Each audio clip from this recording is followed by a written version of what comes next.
What's up, everybody? It's Jeff with GearTube TV. Wanted to bring you today's episode of Garage Talk, and we're going to start out with a little bit of news from the automotive industry, and we're also going to enjoy the Pennsylvania fall weather. It's just shy of 60 degrees today. The leaves where I'm at are pretty much peak, so I've got all different kinds of GoPro mounts, and I'm going to try some different stuff with the camera, and we're going to head to the mountains and we're going to enjoy some of the scenery. If you're not interested in that, then feel free to stop watching, because after we talk about what's going on in the automotive world, that's where we're going to go. So to start, I got my phone here with the stories that I want to share. General Motors, okay. GM is, they have a story about six-figure Chevrolet trucks. There's 9 of them. You can go check that out on their website. I'll have the link on my website, and I'll also put the links below in the description. But really what I want to talk about was General Motors technology. And in the Ford world, it's called Ford Pass. And basically it's an application for your phone, iPhone or Android, and it connects you to your vehicle. It has your service history, it has service reminders, it also checks for recalls and notifies you if there's any issues with your vehicle. It will also tell you how much fuel you have, and if you have the connection, which is called Sync Connect, if you have that, you can actually remote start your vehicle from anywhere using your cell phone, and you can also unlock and lock your doors as well. So if you're inside your office or wherever you work and it's winter and you want to start your vehicle ahead of time so it's warm when you get out there, you would just hit the button.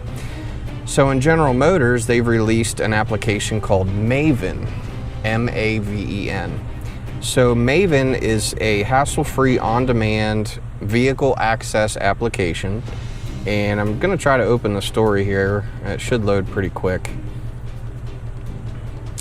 It's called a personal mobility app, and what it's doing is supposedly expanding smart transportation options that aim to enhance mobility, create jobs, ease parking and congestion. So I'm not very familiar with the General Motors products, and I'm not sure if this app has been around for a while, but regardless, you can use Maven in 3 different ways.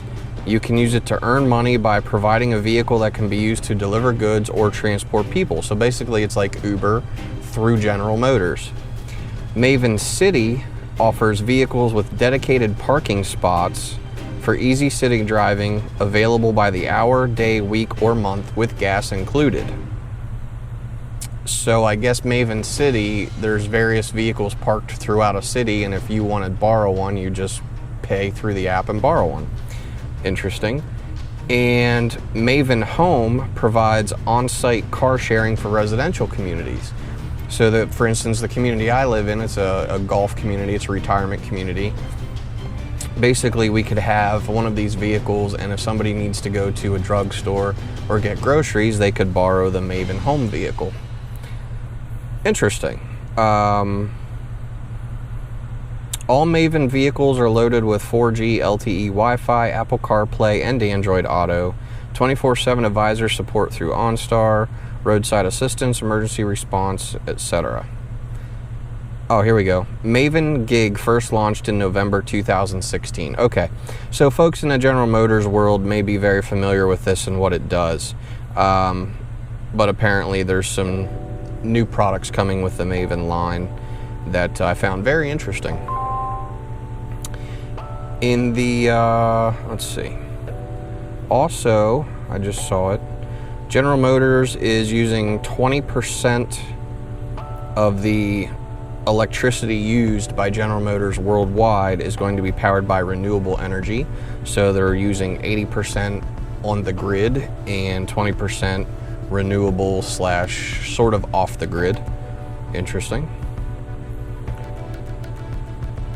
And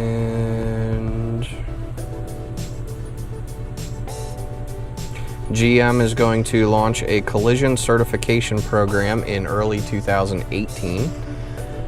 So this is going to, let's see.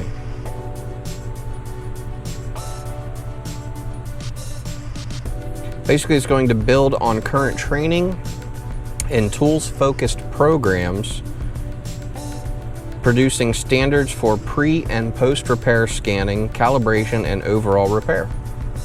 Very good. You can also read that article. Again, I'll have the links on my webpage, and I'll have the links in the description below. Out of Ford, I can tell you the big thing with Ford lately is the recall notices for trucks, and I want to say also the Explorers. This one actually does affect my truck, so I can speak a little bit about it. What happens is they took out the weather protection or weather seal or whatever you want to call it that keeps water when it runs down into the door off the latch. Traditionally, you know, your doors are not 100% waterproof. If somebody thinks that, then they're a fool, because while there are gaskets where your windows go up, there's still water that gets down there. Okay, it's part of how it is. And typically there's some sort of plastic barrier that keeps that water separate from the electrical components and mechanical things such as the latch. Well, in my truck, for example, there is nothing. So the water that melts, let's say it's snowy, okay? I'm running my defrosters and the snow melts off my side window and runs right into my door. Now my latch freezes because it's below freezing, and I get out of my truck and I park it, and now number one, I can't get my truck door to open because the latch is frozen, or I can get my truck door open but I can't close it because the latch is frozen. It won't engage. Interesting to say the least. Bugs in my truck here.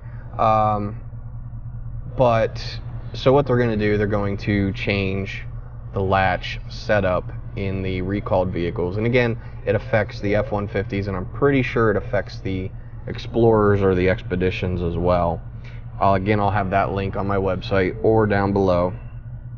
And one thing I haven't really checked on is Fiat Chrysler. And the only thing I've seen lately out of Fiat Chrysler is Jeep has officially launched their 2018 redesigned Wrangler at the SEMA show, which is going on right now out in Las Vegas.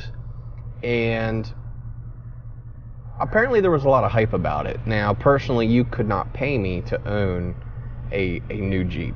Sorry, I'm just not interested in them. My wife has a 2006 Jeep Liberty that is riddled with electrical demons. Riddled. You're driving down the road and all the interior lights come on, all your gauge warning lights come on.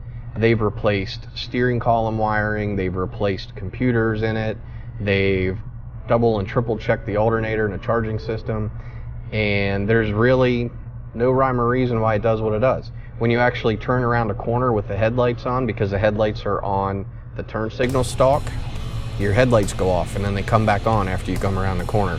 They go completely off. So that's why I will not own a newer Jeep product. About the year where I would stop purchasing Jeep products would be probably 98, 99. Now, I had a 97 Wrangler that I loved, but it was the same thing. I had all kinds of issues with the radio system. I went through 2 factory radio replacements and it still wasn't working right, so I went with an aftermarket radio. The braking system, oh my gosh, I blew through so many sets of brakes, and they kept saying that there were issues with the rotors, and I only got it serviced at the dealership. I was a dumb kid then, and I always went to the dealership for service. But so yeah, so out of Fiat Chrysler, I haven't really looked much into the Chrysler products or the Fiat, other than they're still making the 124, and that Abarth edition looks pretty sweet. But I would never drive one. I would never own one. And the Jeep Wrangler. So with that said, we're going to wrap it up there for the automotive news, and we're going to head on out to the woods, try some different GoPro angles, see what we can do, see if we can make some great shots, and get the truck a little dirty. Well, it's not going to be real dirty, but it's going to definitely get dusty. With that said, I hope you enjoyed this brief talk about the automotive world and what's been going on lately, and stay tuned. There's always more going on in the automotive world, 2018 and beyond. So keep your eye on the channel. We're always posting stuff. Now it's time to go for a ride. Let's do it.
If you can hear that or not, but that is the sound that high tension lines make. Crackling, static, like a wavelength sound.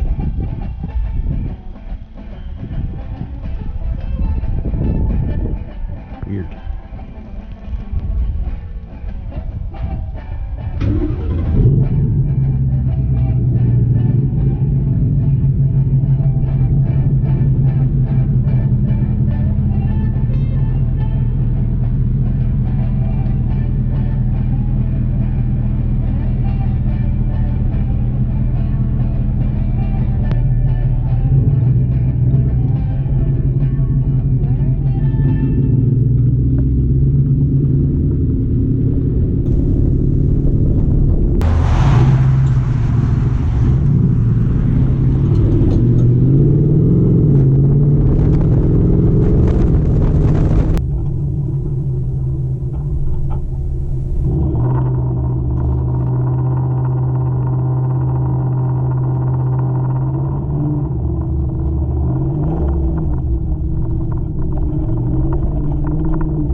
Well, that about wraps it up for today.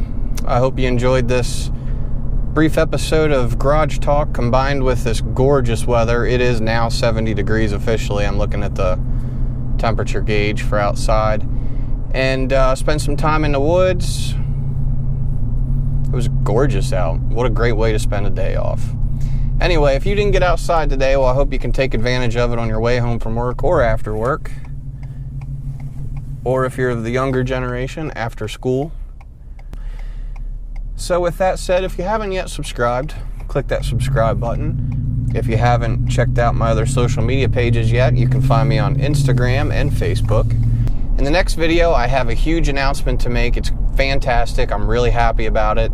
I'm looking forward to that and sharing it with all of you guys, so stay tuned, and I'll have another vlog coming at you sometime here shortly with what's going on.